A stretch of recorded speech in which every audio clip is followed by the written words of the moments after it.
Hello बच्चों, good evening. मेरा नाम है विराज और लेके आ गया हूँ बैलेंस बॉन्ड थ्योरी। आज तो हम लोग पढ़ने जा रहे हैं valence bond theory. Valence bond theory जो है वो लुईस डॉट स्ट्रक्चर की कमियों को सुधारते हुए आगे बढ़ती है। तो क्या क्या सुधारती है पहले समझते हैं। बैलेंस बॉन्ड थ्योरी की बात कब आई और क्या क्या हुआ पहले वो समझ लो। लुईस डॉट स्ट्रक्चर ये बताता था कि हम स्ट्रक्चर कैसे भी बना सकते हैं, पर उसका कोई परफेक्ट ज्योमेट्री या शेप नहीं था। जैसे कि हमने एग्जाम्पल दिया था कि अगर मैं बात करूँ कि CO3 2- का हमें एक स्ट्रक्चर ड्रॉ करो, तो आप जो है लुईस डॉट स्ट्रक्चर लगा करके इसका स्ट्रक्चर तो बना लोगे। कैसे बनाओगे? C डबल बॉन्ड O या O-, ठीक है। या हो सकता है इस ऐसे ही बना डालो, C डबल बॉन्ड O-, मतलब कोई परफेक्ट इसका ज्योमेट्री नहीं है, किसी एंगल के बारे में कुछ पता ही नहीं है। तो बैलेंस बॉन्ड थ्योरी थोड़ा सा इसके शेप के बारे में बताती है, एग्जैक्ट शेप कि किस एटम को कहाँ पे लगाना सही है, एग्जैक्टली बताती है। ठीक है, तो ये ज्योमेट्री के बारे में बताती है। चलो, और दूसरी बात, इनका कहना यह था कि बॉन्ड एक्चुअल में बनता ही नहीं है, दो एटम्स के बीच में कोई बॉन्ड वॉन्ड नहीं बनता है। ये थ्योरी साफ साफ कहती है। ये थ्योरी बताती है कि जो ऑर्बिटल होते हैं वो आपस में ओवरलैप करते हैं, उसी को बॉन्ड कहा गया। बेसिकली सिग्मा और पाई बॉन्ड की बात करते हैं ये, और ओवरलैपिंग की बात करती है थ्योरी। देखो, कहानी स्टार्ट ये होती है कि जैसे मान लो दो एटम आपस में पास पास आ रहे हैं। मान लेते हैं एक एटम ये है, इससे पॉजिटिव चार्ज, और यहाँ पे एक इलेक्ट्रॉन यहाँ है और एक इलेक्ट्रॉन यहाँ है। जस्ट बगल में मैं दूसरा एटम बना लेता हूँ, मान लीजिए यहाँ पे इलेक्ट्रॉन, यहाँ पे इलेक्ट्रॉन। अब ये दोनों एटम अगर पास में आ रहे हैं, ठीक है, धीरे धीरे, तो यहाँ पे कितने फोर्स इन्वॉल्व है पहले आप वो देखिए। कितने फोर्स यहाँ पे इन्वॉल्व होंगे आप देखेंगे कि एक तो न्यूक्लियस यहाँ पे है, दिस इज न्यूक्लियस और दिस इज आल्सो न्यूक्लियस। तो न्यूक्लियस और न्यूक्लियस के बीच में क्या होगा? रिपल्सन होगा। यहाँ पे एक दूसरे को धक्का मारेंगे, रिपल्सन होगा। ठीक है। दूसरा देखो, यहाँ पे अपने पास इलेक्ट्रॉन इलेक्ट्रॉन, ये दोनों भी नेगेटिवली चार्ज है, दोनों अपोजिट चार्ज है, तो यहाँ भी रिपल्सन होगा। ये भी एक दूसरे को धक्का मार रहे होंगे। यहाँ भी देखो रिपल्सन हो रहा है, ये भी धक्का मार रहा है, नहीं आने देना चाहते पास में। बट यहाँ पे आप एक चीज देखोगे कि ये न्यूक्लियस जो है ये पॉजिटिव चार्ज और इलेक्ट्रॉन नेगेटिवली चार्ज, ये एक दूसरे को अट्रैक्ट कर रहे होंगे। ठीक है, ये खींच रहे होंगे अपनी तरफ। आओ भाई साहब, ठीक है। आई थिंक सिंबल मैंने उल्टा बना दिया, सिंबल थोड़ा सीधा बना लोगे आप लोग रिपल्सन वाले में, ठीक है, क्योंकि रिपल्सन ऐसे होगा और अट्रैक्शन यूँ होगा। ठीक, यहाँ पे अट्रैक्शन हो रहा है और इन सब में रिपल्सन हो रहा है। ठीक, तो यहाँ पे आप देखोगे कि फोर्सेस जो इन्वॉल्व है वो दो तरह की है। कौन कौन सी है? एक तो अट्रैक्टिव फोर्स है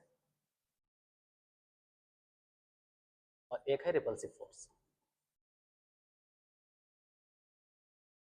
अब यहाँ होता यह है कि जो अट्रैक्टिव फोर्स है वो ज़्यादा स्ट्रांग है as compare to repulsive force. इस वजह से ये दोनों एटम या जो जिनके बीच में बॉन्ड बनता है वो बॉन्ड बन जाता है, क्योंकि अट्रैक्शन इतना ज़्यादा अच्छा होता है कि वो खींच लाते हैं। रिपल्सन से ज़्यादा अच्छा होता है, तो पास में आकर के बॉन्ड बना लेते हैं। ठीक है, तो ये सारे फोर्स यहाँ इन्वॉल्व होते हैं। अब यहीं से बात आती है कि जब ये पास आ रहे होंगे तब बॉन्ड का फॉर्मेशन हो रहा होगा, तो ओवरलैपिंग हो रही होगी, ना कि उनके बीच में बॉन्ड बन रहा होगा। ठीक है, तो यहाँ पे देखो कैसे क्या होगा, अगले स्टेप में हम देख लेते हैं। तो देखो, यहाँ पे ग्राफ से समझेंगे कि कैसे क्या होता है बॉन्ड फॉर्मेशन।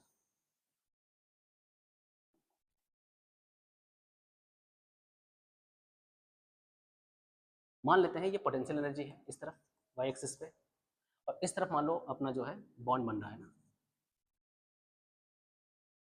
कैसे बनेगा देखो यहाँ पे, तो पहले जैसे मान लो यहाँ पे एक एटम, मान लो हाइड्रोजन एटम की बात कर रहा हूँ, एच एटम दूसरे एच एटम के पास अप्रोच कर रहा है। ठीक? एक एच एटम दूसरे के पास ऐसे से आ रहा है। इस केस में अभी यहाँ पे क्या ज़्यादा है? इस पॉइंट पे आप देखोगे कि अट्रैक्टिव फोर्स जो है वो ज़्यादा है रिपल्सिव फोर्स से, तो खींच रहा है। ये एटम पास में आ रहे हैं। ठीक, अब यहाँ पे बॉन्ड बनना शुरू होगा। ठीक, अब देखो यहाँ धीरे धीरे धीरे धीरे क्या होगी, एनर्जी डिक्रीज होगी। ठीक, अब इसमें पहले तो ये जब दोनों बॉन्ड पास में आ रहे, मतलब दोनों एटम पास में आ रहे होंगे, तो एनर्जी डिक्रीज होती जाएगी। एक सर्टेन टाइम पे एनर्जी एकदम से मिनिमम हो जाएगी। ठीक, यहाँ पे आप देखो एनर्जी मिनिमम होगी, इस पर्टिकुलर पॉइंट पे एनर्जी मिनिमम हो चुकी है। और यहाँ पे अब अट्रैक्टिव फोर्स जो है वो रिपल्सिव फोर्स के इक्वल हो चुका है। मतलब यहाँ पे बॉन्ड बन चुका है, मतलब यहाँ पे बॉन्ड बन जाएगा, दोनों आ जाएंगे और दोनों ओवरलैप करके यहाँ पे बॉन्ड बना लेंगे। ठीक है, मतलब यहाँ पे ओवरलैपिंग हो चुकी है। ठीक है, अब इसी जगह पे ये जो एनर्जी होती है ये वाला, इसको बोलते हैं bond energy. This is bond energy. अब ये हर मॉलिक्यूल के लिए अलग अलग देखा गया। मैं आपको मान लो हाइड्रोजन के लिए यहाँ बता रहा हूँ, ठीक है, अलग अलग मॉलिक्यूल के लिए अलग अलग था। ठीक है, तो यहाँ आप देख पा रहे हो कि ये बॉन्ड एनर्जी का अपना गैप हो गया। उसके बाद जहाँ पे दोनों दोनों एटम आ चुके हैं, जहाँ बॉन्ड बन चुका है, उनके बीच का जो ये गैप है इसी को बोला जाता है bond length. This is bond length. तो यहाँ पे आप देखोगे अब ज्यादा अगर ओवरलैपिंग हुई, अगर ज्यादा ओवरलैपिंग होगी तो क्या हो जाएगा, क्योंकि दोनों एटम के बीच में है न्यूक्लियस, यहाँ भी है न्यूक्लियस, तो ये एक सर्टेन टाइम तक केवल अट्रैक्ट होंगे। अगर ये ज्यादा ओवरलैप हो जाएंगे तो न्यूक्लियस और न्यूक्लियस के बीच में स्टार्ट हो जाएगा रिपल्सन। तभी आप देख रहे हो कि जब एटम अप्रोच कर रहे थे तो अट्रैक्टिव फोर्स ज्यादा था, एटम पास आ रहे थे। अब जब ये और पास आ गए तो यहाँ पे बन गया बॉन्ड, मतलब कि एनर्जी डिक्रीज हो गई, डिक्रीज हो गई, और डिक्रीज होते होते जब सबसे मिनिमम एनर्जी हुई तो वहाँ बॉन्ड बन गया। अब अगर पास आएंगे तो एनर्जी बढ़ेगी। क्यों बढ़ेगी, क्योंकि वहाँ रिपल्सन स्टार्ट हो जाएगा। तो यहाँ पे आप ग्राफ देख रहे हो, यहाँ से लेकर के और यहाँ तक आप देख रहे हो कि यहाँ पे अट्रैक्टिव फोर्स जो होता है, अट्रैक्टिव फोर्स वो कम हो जाता है रिपल्सिव फोर्स से, तो रिपल्सिव फोर्स ज़्यादा हो जाता है। तो ऐसे बैलेंस बॉन्ड थ्योरी का अप्रोच है। ठीक है, इस तरह से बॉन्ड बनता है। तो बेसिकली ये थ्योरी जो बताती है ओवरलैपिंग ऑफ ऑर्बिटल की बात करती है। लुईस डॉट का कहना था कि बॉन्ड बनता है, इनका कहना है बॉन्ड बनता ही नहीं है, यहाँ पे ऑर्बिटल आपस में ओवरलैप करते हैं। ठीक है, चलो इसके पोस्टुलेट को देख लेते हैं। तो पहला पोस्टुलेट यही हो गया कि the overlapping of orbitals makes sigma and pi bond.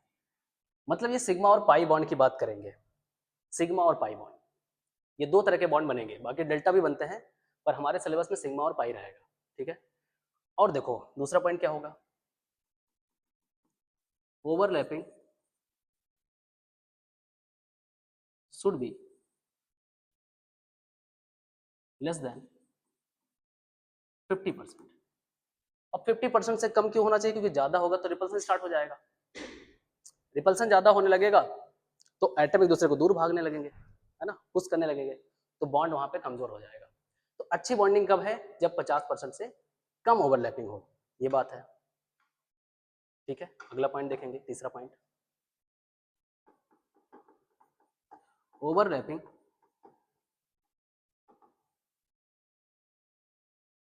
is always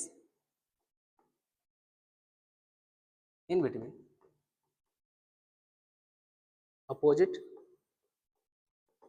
and equal energy orbitals।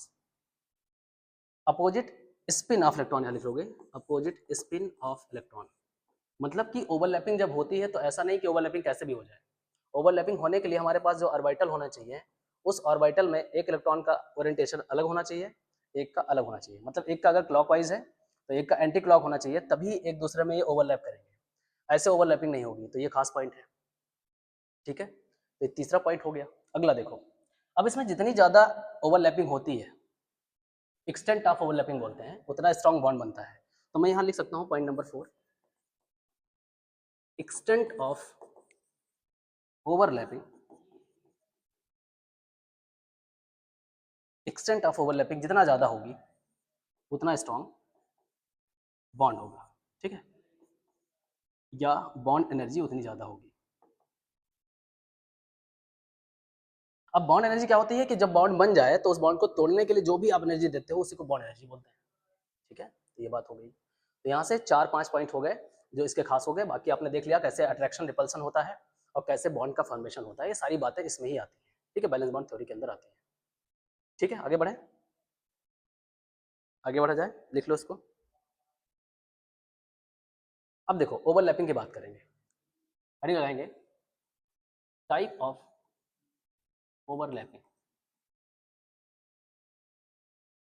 Of orbital. तो ओवरलैपिंग दो टाइप की होगी, एक होती है एक्सियल ओवरलैपिंग या इसको बोलते हैं हेड ऑन ओवरलैपिंग। अब ये ओवरलैपिंग वगैरह क्या है पहले इसको थोड़ा समझ लेते हैं, फिर इसके बारे में डिटेलिंग करते हैं ना। देखो ओवरलैपिंग का मसला ये है कि जैसे मान लो अपने पास, मैं हाइड्रोजन की बात करूँ, ठीक है। अब हाइड्रोजन के पास कितना इलेक्ट्रॉन होता है? एक इलेक्ट्रॉन। कन्फिग्रेशन करोगे तो होगा 1s1। दूसरा हाइड्रोजन है उसके पास भी एक इलेक्ट्रॉन, 1s1 इसकी कन्फिग्रेशन। अब पहले तो कुछ शेप समझ लो इसमें, जैसे शेप होता है फिक्स, हर एक ऑर्बिटल का एक शेप होता है, शेप ऑफ ऑर्बिटल। और यहाँ पे मैं बोल देता हूँ, मान लो अपने पास चल है, देखो एस का जो होता है शेप वो क्या होता है? स्फेरिकल ऐसा। पी का जो होता है डम्बल ऐसा। डी का जो शेप होता है वो डबल डम्बल होता है इस साइड और एक इस साइड। एफ की बात नहीं करेंगे, एफ बहुत ही कॉम्प्लेक्स होता है तो इसकी बात नहीं की जाती है। तो एस, पी और डी की बात करेंगे। अब देखो यहाँ पे एस ऑर्बिटल है, ये रहा एस ऑर्बिटल, इसके अंदर एक ही इलेक्ट्रॉन तो पड़ा है, वो कैसे भी मूव कर सकता है लेफ्ट राइट आगे पीछे। और यहाँ पे आप देखोगे दूसरा पड़ा हुआ है। अब मैंने यहाँ उल्टा बना दिया, पर तुम ऐसा समझने को ऐसा समझो कि मान लो एक बॉक्स है तुम्हारे पास, इस बॉक्स के अंदर दो एटम पड़े हुए हैं। अब मान लेते हैं दोनों सेम स्पिन के पड़े हुए हैं, बट दोनों घूम तो रहे होंगे ना। अब घूमते घूमते कोई ऐसी कंडीशन बनेगी जब वो उल्टे डायरेक्शन में होंगे, जैसे ऐसे कंडीशन बन जाएगी, और जैसे बन जाएगी वैसे एक दूसरे में ओवरलैपिंग स्टार्ट हो जाएगी। ओवरलैपिंग जब स्टार्ट होगी तो यहाँ पे ऐसे आकर के ये ओवरलैप कर जाएंगे। यहाँ आएगा एक इलेक्ट्रॉन यहाँ आएगा और एक दूसरे में ऐसे ओवरलैप कर जाएगा, ठीक। और यहाँ बन जाएगा सिग्मा बॉन्ड। ये बात समझ आई? तो ऐसी ओवरलैपिंग हो रही होती है तो उसको बोलते हैं axial overlapping, head on overlapping, ठीक। मतलब सामने से ऐसे आकर के ऐसे ओवरलैप कर जाए, एक्सियल सामने से, हेड ऑन मतलब सीधे ऐसे। तो यहाँ पे देख रहे हो कि ये पहली ओवरलैपिंग की बात कर दी मैंने। अब मैं दूसरी बात कर दे रहा हूँ, फिर उसके बाद डिटेलिंग करते हैं। दूसरी होती है साइड वाइज ओवरलैपिंग, या फिर इसको बोलते हैं साइड वाइज ओवरलैपिंग बोलते हैं, या फिर लेटरल ओवरलैपिंग। अब इसमें क्या होता है कि साइड वाइज में मान लो इधर अपने पास पीपी वाला समझ लेते हैं, मतलब पी के ऑर्बिटल हमने बना दिया। यहाँ पे देखो इस टाइप के होता है, डंबल टाइप्स को डंबल बोलते हैं। तो एक मान लेते हैं ऐसे आया, दूसरा मान लेते हैं ऐसे आया। अब ये दोनों आपस में ऐसे ओवरलैप कर गए। अब जब ये ओवरलैप करेंगे तो यही बॉन्ड बन जाता है, ठीक। यहाँ पे ओवरलैपिंग हो जाती है।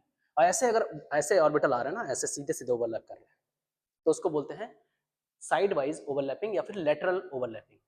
तो दो तरह की ओवरलैपिंग हम देखेंगे, ठीक है, उसको समझेंगे कैसे सिग्मा पाई बनता है। तो हम एक एक अब थोड़ा डिटेल करेंगे, ये बात समझ में आ गई होगी। तो ये पहले तो हमें क्या आना चाहिए, हर एक एलिमेंट का इलेक्ट्रॉनिक कन्फिग्रेशन आना चाहिए, क्योंकि वहीं से पता चलेगा लास्ट वाला जो बैलेंस इलेक्ट्रॉन होगा वही आकर के ओवरलैप करेगा, ठीक है। चलो आगे बढ़े। देखो तो पहली ओवरलैपिंग देखते हैं यहाँ पे, फर्स्ट टाइप, जो कौन सी थी? एक्सियल वाली, एक्सियल ओवरलैपिंग या फिर हेड ऑन बोलते हैं ना। तो ये देखो इसमें क्या हो रहा है, तो इसमें होते हैं पहला टाइप का जो है वो है एसएस ओवरलैपिंग। एसएस ओवरलैपिंग मतलब कि देखो इधर से एस आया, इधर से एक एस आया, इसका इसमें इलेक्ट्रॉन का ओरिएंटेशन क्या होगा? Opposite side. दोनों आपस में आकर के ओवरलैप कर जाएंगे। तो दोनों जब ओवरलैप करेंगे तो यहाँ पे ऐसी ओवरलैपिंग हो जाएगी और यहाँ पे बन जाएगा फोर्स ऑफ अट्रैक्शन हो जाएगा, मतलब यहाँ बॉन्ड बन जाएगा। ऐसा बॉन्ड जो बनेगा उसको बोलते हैं सिग्मा बॉन्ड। मतलब ध्यान रखना, जैसे मान लो अभी हम सीखेंगे आगे कि एस और एस आपस में आया और ऐसे ओवरलैप कर गया तो सिग्मा बॉन्ड बन जाएगा वहाँ पे, ठीक है, सिग्मा बॉन्ड। दूसरा देखो, हो सकता है एसपी ओवरलैपिंग हो जाए, एसपी ओवरलैपिंग। एसपी ओवरलैपिंग मतलब कि एक एस ऑर्बिटल हो एक पी हो। चलो बना लेते हैं। मान लो एक एस ऑर्बिटल हो गया, इसमें इलेक्ट्रॉन ऐसे आया और जस्ट बगल में एक पी ऑर्बिटल आ गया, ये इसमें ऐसे आ गया। अब ये सीधे सीधे ऐसे आगे ओवरलैप कर जाएंगे, ठीक। तो यहाँ पे भी देखो क्या हो रहा है, एक्सियल यानी कि बोल सकते हो हेड ऑन, यहाँ भी हेड ऑन ओवरलैपिंग हो रही है। तो यहाँ पे कुछ ऐसा हो जाएगा, देखो ये हो गया। अब इधर से पाई वाला आकर के इसके साथ ओवरलैप कर गया, यहाँ पे फोर्स ऑफ अट्रैक्शन आ गया और यहाँ पे बन गया सिग्मा बॉन्ड। ध्यान रखोगे जितनी भी एक्सियल हेड ऑन ओवरलैपिंग होगी, सब में सिग्मा बॉन्ड बनाना है अपने आप, ठीक। सिग्मा बॉन्ड बन गया अपना। अच्छा, तीसरे टाइप का हो सकता है कि पीपी ओवरलैपिंग हो जाए, पीपी ओवरलैपिंग, ठीक। अब इसमें देखो क्या होगा, इसमें मान लेते हैं कि एक पी आएगा, ये मान लेते हैं एक पी आया, इसके पास ऐसे इलेक्ट्रॉन, और दूसरा पी ऐसे आया, साइड मतलब कि head on, head to head यहाँ पे इससे टकरा गया और ओवरलैपिंग स्टार्ट हो गई। तो यहाँ आप देखोगे कुछ ऐसा, यहाँ पे ओवरलैपिंग हो गई है और यहाँ बन गया बॉन्ड। कौन सा बॉन्ड बनेगा? सिग्मा बॉन्ड, ठीक है। तो ये तीन तरह की जो ओवरलैपिंग होती है, ये होती है एक्सियल या हेड ऑन ओवरलैपिंग। इन तीनों पे बनता है सिग्मा बॉन्ड। एस एस आपस में टकराए तो सिग्मा बॉन्ड, एस और पी सीधे सीधे टकरा रहे हैं तो सिग्मा बॉन्ड, पी पी आपस में टकरा रहे हैं तो सिग्मा बॉन्ड। तो ये ओवरलैपिंग पहली वाली हो गई। चलो आगे बढ़ें, दूसरी वाली, दूसरे टाइप की ओवरलैपिंग जो कि है साइड वाइज या लेटरल ओवरलैपिंग।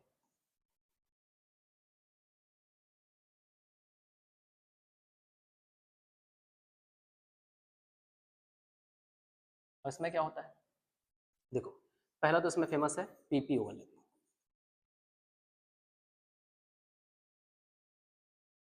पीपी में आप देखोगे क्या होगा, देखो मान लेते हैं एक पी ऐसे आया इलेक्ट्रॉन लेकर के, और एक पी ऐसे आया।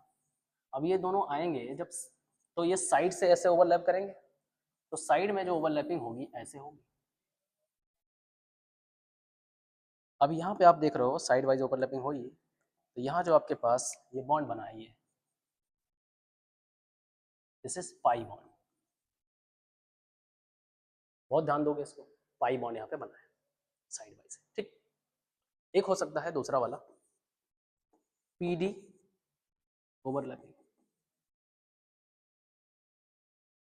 अब पी में देख चुके हो कि पी में क्या होता है, सिंगल एक डंबल होता है, ठीक है, यहाँ इलेक्ट्रॉन यहाँ इलेक्ट्रॉन। अब डी में डबल डंबल होता है, ठीक है, तो बना लेते हैं इसको डबल डंबल, ऐसे बना डंबल, दो डबल डबल डबल, ये डी है, ठीक है। अब इसके पास यहाँ इलेक्ट्रॉन है मान लेते हैं। अब ये साइड से ही ओवरलैप करेंगे तो ये भी पाई बॉन्ड बनाएंगे, ये हो गया,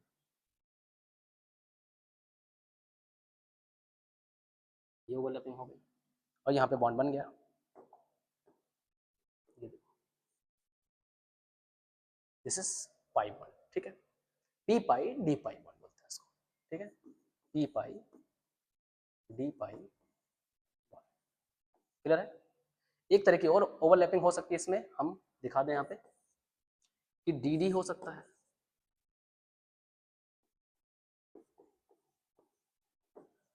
अब डी डी में क्या होगा कि डबल होंगे ऐसे, है ना, थोड़ी सी जगह कम पड़ रही है, मैं इसको आगे बढ़ा देता हूँ। देखो यहाँ पे लास्ट वाला जो भी थर्ड पार्ट है इसका, कि दो डी वाले आ जाए, एक डी इधर से आ जाए, इसमें इलेक्ट्रॉन लेके आ गया ये आदमी, दूसरा वाला इधर से टपक पड़े, ये इधर से आ जाए, जुम जुम, ठीक, ये आ गया। अब ये दोनों आपस में यहाँ पे ओवरलैप कर जाएंगे, ये बना लेंगे पाई बॉन्ड, ठीक है,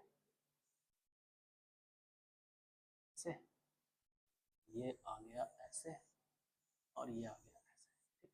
अब यहाँ पे जो बॉन्ड बना है ये पाई बॉन्ड बन गया।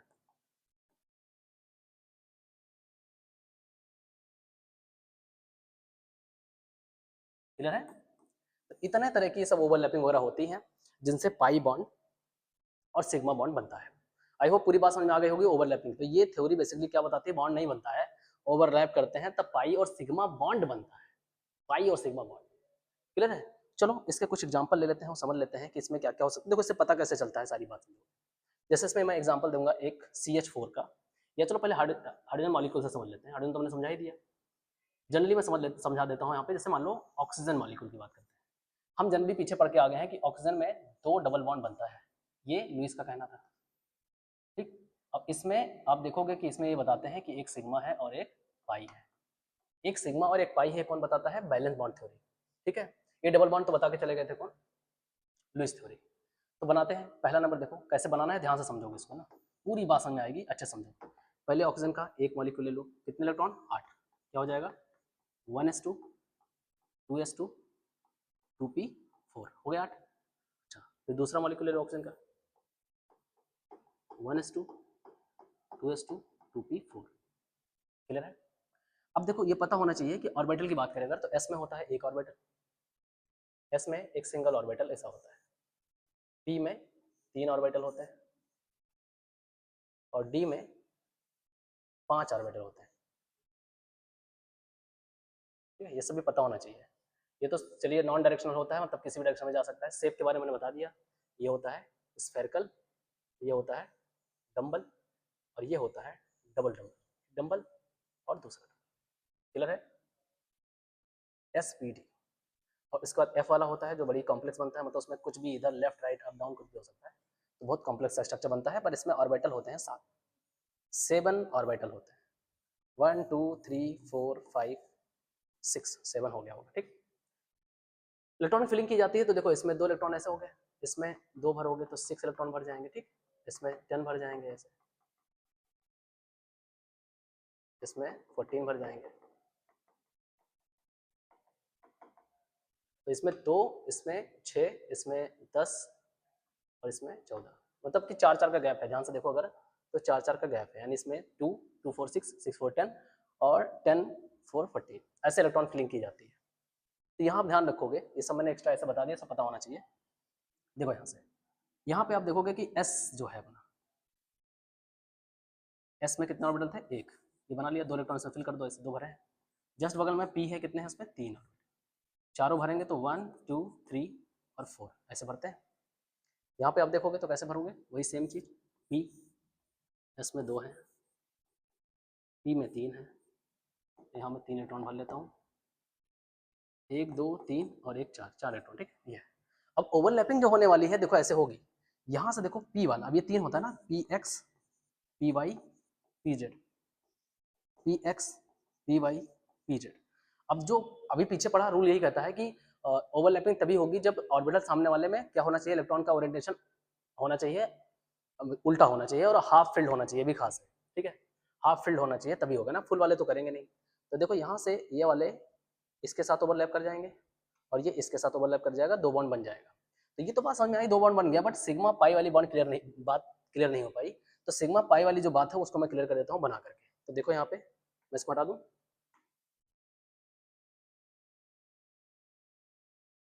सिग्मा पाई वाली बात कर लेते हैं, देखो कैसे क्या हुआ। पहले तो इसका मॉलिक्यूल का जो यहाँ पे अपने पास ये तो पूरा O2 हो गया मॉलिक्यूल, ये जो अपने पास एक एटम है उसका हम लोग बनाते हैं शेप पूरी तरह से, जिसमें पूरी तरह से sp सब डाल के। कैसे बनाओगे, देखो s का शेप कैसा होता है, ध्यान से देखो, s का शेप होगा कुछ ऐसा स्पेरिकल। फिर है 2s, तो 2s का थोड़ा सा बड़ा शेप होगा, वो भी स्पेरिकल ही होगा पर बड़ा शेप होगा थोड़ा सा, क्लियर है। उसके बाद आएगा p, p कैसा होता है, डम्बल शेप का होता है। तो मैं p बना लूँ, 3 ऑर्बिटल्स हैं, एक तो फिल है तो मैंने बना लिया सपोज दैट यहाँ पे, ठीक है, अलग अलग बना दे रहा हूँ अलग कलर से। एक तो मैंने बना दिया, ये समझ लो आपका हो गया कौन से एक्सिस का, पाई एक्सिस का। एक हम ऐसे बना सकते हैं एक्स एक्सिस का, और एक और होगा जो जेड एक्सिस में, जो जेड वाला मैं मान लेता हूँ फिल है। देखो यहाँ पे एक चीज ध्यान दोगे, जैसे यहाँ पे 3 है, 3 ऑर्बिटल, मैं यहाँ बता दूँ अलग से, ये देखो इस साइड, यही बता दूँ 3 ऑर्बिटल हैं पी के, एक है पी एक्स, एक है पी वाई, एक है पी जेड। तो इसमें कोई श्योरिटी नहीं है कौन सा पी एक्स, कौन सा पी, कौन सा वाई। तो मैं मान लेता हूँ कि ये जेड वाला जो है वो फिल है, ठीक है। तो जैसे मैंने यहाँ पे भर दिया ना, पी इसको एक्स मान लिया, तो मैं इसको जेड मान लेता हूँ, चलेगा। यहाँ पे मान लो हमने इलेक्ट्रॉन भर दिया, तो ये मान लेते हैं जेड वाला फिल है, और एक्स और वाई वाला मैं इधर बना लेता हूँ। मैं इसलिए ऐसा कर रहा हूँ ताकि यहाँ पे एक्स वाई एक्सेस रहे सामने, और ना जेड वाले में थोड़ा सा दिक्कत होगी, कोई प्रॉब्लम नहीं है। तो मान लो ये पूरा बन गया ऑक्सीजन एटम, क्लियर है यहाँ पे। अब यहाँ ध्यान से देख रहे हो आप कि एस वाला अंदर वाला भरा है 2, उससे हमें कोई मतलब नहीं, एस वाले से 2s वाला भरा है अंदर, उससे कोई मतलब नहीं। पी वाले में देख रहे हो कि एक जेड वाला मैंने फिल कर दिया है, तो जेड वाला मैंने नहीं बनाया, मैंने बनाया कौन सा है, यहाँ से देखोगे एक तो एक्स वाला और एक वाई वाला बनाया है। ये मान लो मैंने बना लिया वाई एक्सिस वाला, यानी हमने बनाया है पी वाई, एक हमने बना लिया पी एक्स, हमने पी जेड वाला नहीं बनाया, ठीक है। अब इसमें साफ साफ देख रहे हो कि पी वाई में एक इलेक्ट्रॉन है यहाँ पे, और पी जेड में तो पी एक्स मैंने मान लिया, उसको एक्स मैंने मान लिया। यहाँ पे 2 इलेक्ट्रॉन है तो एक हो गया ऑक्सीजन का एक एटम। अब नीचे एक एटम और है, ओवरलैप करने के लिए मैं दूसरा साइड इस साइड बना देता हूँ, ठीक है चलेगा, ताकि तुम्हें पूरी तरह से क्लियर हो जाए। दूसरा मैंने यहाँ बनाया, देखो ये रहा दूसरा। अब मैं ओवरलैप भी करा दूँ तो पहला ओवरलैपिंग देखो मैंने करा दिया, मान लो सपोज दैट सेम ऑक्सीजन का ही है। यहाँ पे देखो एक इलेक्ट्रॉन इसमें है और एक इलेक्ट्रॉन इसमें ओवरलैप कर गया। इस वाले ऑक्सीजन एटम का एक दूसरा वाला ऑक्सीजन एटम है, इस वाले ऑक्सीजन एटम का ये वाला जो एक्सिस है, मतलब ये वाला जो ऑर्बिटल है, इस वाले ऑक्सीजन के एटम से देखो कैसे हेड ऑन है ना, हेड टू हेड ऐसे ओवरलैप कर रहा है सामने से। पहला बॉन्ड हमेशा सिग्मा बॉन्ड बनता है और ओवरलैपिंग होती है जब, तो यहाँ ध्यान रखोगे इस केस में हमेशा सिग्मा, कोई भी जब मॉलिक्यूल बनता है तो पहला बॉन्ड सिग्मा बनता है। फिलहाल यहाँ दिख भी रहा है कि इधर से पी और इधर से पी दोनों आपस में ओवरलैप कर गए, तो ये बॉन्ड कैसा बन गया, सिग्मा बॉन्ड। दिख रहा है साफ साफ। दूसरा इलेक्ट्रॉन देखो साफ साफ यहाँ तुम्हें दोनों दिख रहे होंगे, ऐसे आके ओवरलैप करेंगे साइड से, और साइड से ओवरलैपिंग अभी पीछे सीखी कौन सी होती है, पाई बॉन्ड की। सिग्मा बॉन्ड बनता है हेड ऑन से, पाई बॉन्ड बनता है साइड से, ठीक है। तो यहाँ पे ध्यान से देखो ये ओवरलैपिंग कर देंगे और यहाँ पे पाई बॉन्ड बन जाएगा। मैं नीचे भी खींच रहा हूँ तो इसका मतलब ये नहीं कि दो बॉन्ड बन गए, वो एक ही है, ठीक है। तो एक सिग्मा बॉन्ड बन गया और एक यहाँ पे पाई बॉन्ड। अब साफ साफ समझ में आ रहा होगा कि ये पूरा एक ऑक्सीजन मॉलिक्यूल था, मतलब एटम था, इधर एक ऑक्सीजन एटम था और इसके बीच में कौन सा बॉन्ड बना था, दो बॉन्ड बने थे, तो एक सिग्मा और एक पाई बन गया, ठीक है। तो इन शॉर्ट हम लोग पीछे पढ़ते चले आए हैं कि ऑक्सीजन में दो बॉन्ड बनता है, एक सिग्मा और एक पाई। क्या ये बात एकदम क्लियर है? क्या ये बात पूरी तरह से क्लियर हो गई? आई होप पूरी तरह से क्लियर हो गई होगी। चलो थोड़ा एक और देख लेते हैं नाइट्रोजन मॉलिक्यूल के लिए। सेकेंड N2 के लिए देख लो, पूरी बात समझ आ जाएगी। N2 के लिए देखो कि N में कितने इलेक्ट्रॉन होते हैं, 7। दूसरा N मैं यहाँ बना लेता हूँ, उसमें भी 7। कन्फिग्रेशन करोगे तो क्या आएगा, देखो यहाँ कन्फिग्रेशन करेंगे तो 1s2 2s2 2p3 हो गया 7। यहाँ देखोगे 1s2 2s2 2p3। ऑर्बिटल जब बनाओगे तो p में कितने ऑर्बिटल होते हैं, 3 ऑर्बिटल। ये देखो मैंने बना दिया और तीनों में एक एक इलेक्ट्रॉन फिल कर दिए। नीचे भी वही हो रहा है, 3 ऑर्बिटल एक इलेक्ट्रॉन फिल कर दो। अब आराम से ओवरलैप कर जाएंगे, ये इसके साथ ओवरलैप कर जाएगा, ये इसके साथ ओवरलैप कर जाएगा और ये इसके साथ ओवरलैप, और 3 बॉन्ड बन जाएगा। और पीछे आप पढ़ भी चुके हो कि एन एन में ट्रिपल बॉन्ड बनता है। पर अब इसमें पता कैसे चले, यहाँ साफ साफ होता ये है कि एक सिग्मा बॉन्ड बताते हैं और 2 पाई बॉन्ड बनाते हैं। अब ये कैसे सिग्मा और पाई बना, ये बैलेंस बॉन्ड थ्योरी से ओवरलैपिंग से पता चलता है। चलो बनाया जाए, कैसे बनाएंगे देखो साफ साफ। आप मेरे साथ बनाओ अपनी कॉपी में, ट्राई करो एक बार बनाएंगे सब लोग। वीडियो को रोक करके पास करके बनाओ जरा, ट्राई करो।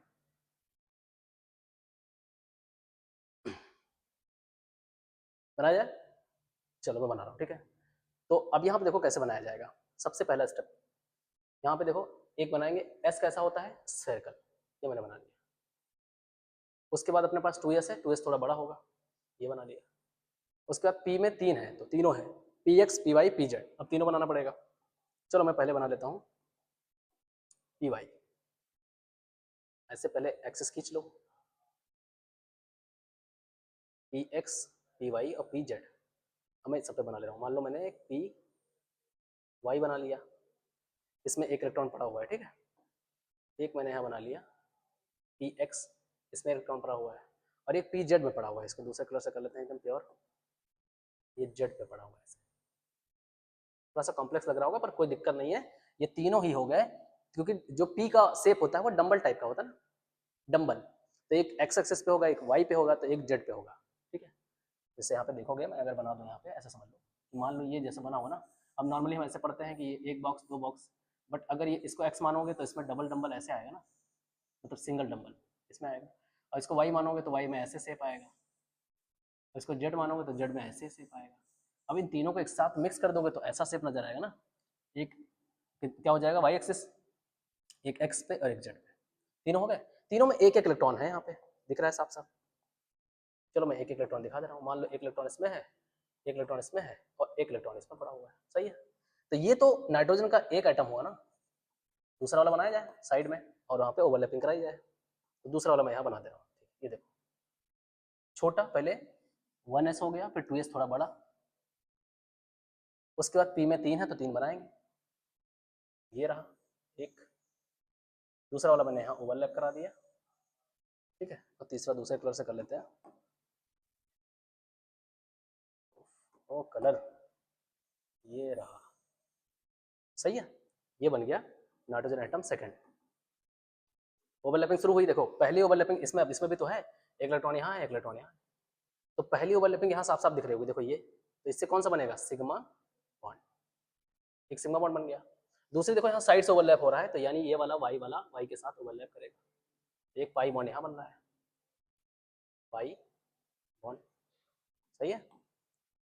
और देखो तीसरा वाला, देखो जेड एक्सिस, जो जेड वाला है वो ऐसे तो है, तो ये भी तो साइड से ओवरलैप करेगा ऐसे, तो जेड वाला इसके साथ ओवरलैप कर रहा हूँ, ठीक है। ये देखो जेड वाला, सॉरी छोटा कर लो, ये वाला इसके साथ ओवरलैप कर रहा है, और ये जेड वाला इधर आया ना, ये जेड वाला इसके साथ ओवरलैप कर रहा है, तो अब ये भी साइड से कर रहा है, तो एक पाई ये भी बनेगा। तो ध्यान से देख रहा हो कि एक सिग्मा बीच में बन रहा है, एक पाई एक्स एक्सिस के साथ बन रहा है, और एक पाई जेड के साथ बन रहा है। इसका मतलब यहाँ साफ साफ क्लियर हो गया कि एन के बीच में 3 बॉन्ड बनते हैं, एक सिग्मा बॉन्ड होता है और 2 पाई बॉन्ड होते हैं। इस तरह से ओवरलैपिंग वाली जो सिस्टम है, यानी बैलेंस बॉन्ड थ्योरी है, काम करती है कि ऑर्बिटल्स आपस में ओवरलैप करते हैं, तो उनके बीच में ओवरलैपिंग होती है और सिग्मा पाई बॉन्ड बनाते हैं, ठीक है। तो आई होप पूरी बात समझ में आ गई होगी, क्लियर है। और कुछ बता दिया जाए, चलो एक हम बात कर लें CH4 की, तो CH4 में सारी बात क्लियर हो जाती है, ठीक है। थोड़ा स मल्टी एटम ले लेते हैं, CH4 का स्ट्रक्चर कैसे बनता है। तो पहले हम कार्बन का देख लेंगे, कार्बन का एटॉमिक नंबर कितना होता है, 4, कन्फ्यूजन करोगे तो 1s2 2s2 2p कितना हो जाएगा, 6 है, सॉरी कार्बन का एटॉमिक नंबर 6 होता है, ठीक। तो 1s2 2s2 2p 2, क्लियर है, ये हो गया। अब देखो अपने पास 4 हाइड्रोजन आएंगे, तो पहला हाइड्रोजन मान लो एक इलेक्ट्रॉन लेके आया, दूसरा भी एक लेके आएगा, तीसरा भी एक लेके आएगा, चौथा भी एक लेके आएगा, 4 आया, 4 को बॉन्ड बनाना है। इसका कन्फिग्रेशन करोगे तो 1s1 1s1 1s1 1s1, ठीक है। तो यहाँ से अब जानते हैं s में कितना ऑर्बिटल होता है, एक ही होता है। यहाँ ध्यान से देखो तो p में 3 ऑर्बिटल होते हैं, हमने बना लिया, और s में एक ऑर्बिटल 2 इलेक्ट्रॉन फिल है, यहाँ पे 1 इलेक्ट्रॉन 2 इलेक्ट्रॉन 2 ही है। तो अगर मान लो यहाँ s आया, तो s आ करके मतलब h वाला जो s आया वो आ करके 2 तो मान लो बना लेंगे, ये देखो 4 है ना टोटल, तो 2 मान लो उल्टे कन्फ्यूजन के साथ आए, अब इनने इनके साथ बॉन्ड बना लिया, 2 बॉन्ड तो बन गया आसानी से। बट तीसरा और चौथा बॉन्ड कैसे बनेगा, क्योंकि ना तो उसमें इलेक्ट्रॉन है और दूसरा वाला तो फुल है। अब यहाँ पे एक नया कॉन्सेप्ट जनरेट होकर आता है, वो आपको देखना है, वो होता है एक्साइटेड स्टेट, ठीक है। तो कार्बन अपने एक्साइटेड स्टेट में आता है, एक्साइटेड स्टेट ऑफ कार्बन। तो कार्बन अपने एक्साइटेड स्टेट में आता है और इलेक्ट्रॉन को जंप करवाता है, ठीक। यहां से इलेक्ट्रॉन जंप करेगा, ये इलेक्ट्रॉन, और जंप करके यहाँ आ जाएगा ऐसे। तो आप देखोगे अब 4 खाली हो गए, एस वाले में 1 बचा, पी वाले में जंप होके इलेक्ट्रॉन आ चुका है, 1 2 3 4 खाली हो गए। अब यहाँ से ये इलेक्ट्रॉन आ चुके थे, तो हाइड्रोजन, ये सब हाइड्रोजन थे, है ना, सिंगल सिंगल हाइड्रोजन। अब एक हाइड्रोजन यहाँ आ गया उल्टा इलेक्ट्रॉन लेकर के, एक यहाँ आ चुका है, ठीक है। ऐसे चारों लोग आकर के और बॉन्ड बना लेंगे, ठीक है। तो यहाँ पे बॉन्ड जो है ऐसा बन जाएगा, ये देखो 4 बॉन्ड किसके किसके बीच बन गया, ये कार्बन के साथ और 4 हाइड्रोजन बॉन्ड बना रहे हैं। अब यहाँ पे देखो साफ साफ नजर आ रहा है, लेकिन क्लियर नहीं हो रहा है कि सिग्मा बॉन्ड है कि पाई बॉन्ड है, तो वो कैसे क्लियर करेंगे, तो यहाँ पे बिल्कुल शेप बनाना स्टार्ट करेंगे और समझेंगे। पहले कार्बन का शेप बनाओ, तो कार्बन में देखो साफ साफ दिख रहा है, पहले 1s है, तो मैंने छोटा s बना लिया, फिर उसके बाद 2s थोड़ा बड़ा हो जाएगा, ये देखो। फिर p में हमें पता है 3 होते हैं, तो p में हम 3 बना लेते हैं, ठीक है। एक अपने पास हो जाएगा क्या, y एक्सिस पे, एक हो जाएगा x एक्सिस पे, ठीक, और एक हो जाएगा अपने पास z एक्सिस पे, तीनों बन गए। अब हाइड्रोजन जब आएगा तो देखो यहाँ पे इलेक्ट्रॉन किसमें किसमें है, साफ साफ देख लो, ये अपने पास s है, 2s है कार्बन का, और बाकी 3 p में है, तो एक p में इलेक्ट्रॉन पड़ा हुआ है यहाँ, ठीक है। एक चलो मान लो यहाँ पे इस तरह बना दे रहा है, और एक यहाँ पड़ा हुआ है, 3 तो यह हो गया अपने पास। अब उसके बाद एक जो इलेक्ट्रॉन पड़ा है वो 2s में पड़ा है, यहाँ पे पड़ा है, इसको ध्यान से समझना, ये बात समझ में नहीं आती है। तो यहाँ पे एक तो वाई एक्सिस में पड़ा हुआ है, एक एक्स एक्सिस पे पड़ा हुआ है और एक जेड पे पड़ा हुआ है, एक इलेक्ट्रॉन एस में पड़ा हुआ है, ठीक है। तो यहाँ पे देखोगे कि अपने पास क्या भैया लाइट और जला दिए, देखिए कितना लेक्चर हो चुका है, वो लाइट बहुत ज़्यादा हो जाती है ना। हा? क्या नहीं लगा दीजिए, कोई दिक्कत नहीं, खत्म हो गया अब तो, लेक्चर खत्म ही हो गया। अब ऑन करके लगा दीजिए, कोई दिक्कत नहीं है, मैं एंड कर रहा हूँ, ठीक है। तो यहाँ से एक ओवरलैपिंग एक एच आएगा, मान लो एक एस आएगा, यहाँ से ओवरलैप कर जाएगा, एक यहाँ ओवरलैप कर जाएगा और एक यहाँ ओवरलैप कर जाएगा और एक यहाँ आके ओवरलैप करेगा, ये देखो। तभी इसका स्ट्रक्चर जो बनता है वो देखते हो ऐसा कुछ बना होता है, एक एच यहाँ होता है, एक एच यहाँ, एक एच यहाँ और एक एच यहाँ, ठीक है। इस तरह से इसका स्ट्रक्चर बनता है। बाकी बहुत सारी बातें हैं, हम लोग नेक्स्ट लेक्चर में बात कर लेंगे, ठीक है। तो यहाँ तक रखते हैं, अभी बैलेंस बॉन्ड थ्योरी पूरी तरह खत्म नहीं हुई है, थोड़ी बहुत बात करेंगे, उसके बाद अगले लेक्चर में हम लोग कुछ क्वेश्चन करेंगे और क्वेश्चन के साथ साथ हम बात करेंगे कि बैलेंस बॉन्ड थ्योरी में क्या प्रॉब्लम्स थी, तब फिर वेस्पर थ्योरी को आना पड़ा, ठीक है। मिलते हैं नेक्स्ट लेक्चर में, तब तक के लिए ओके बाय।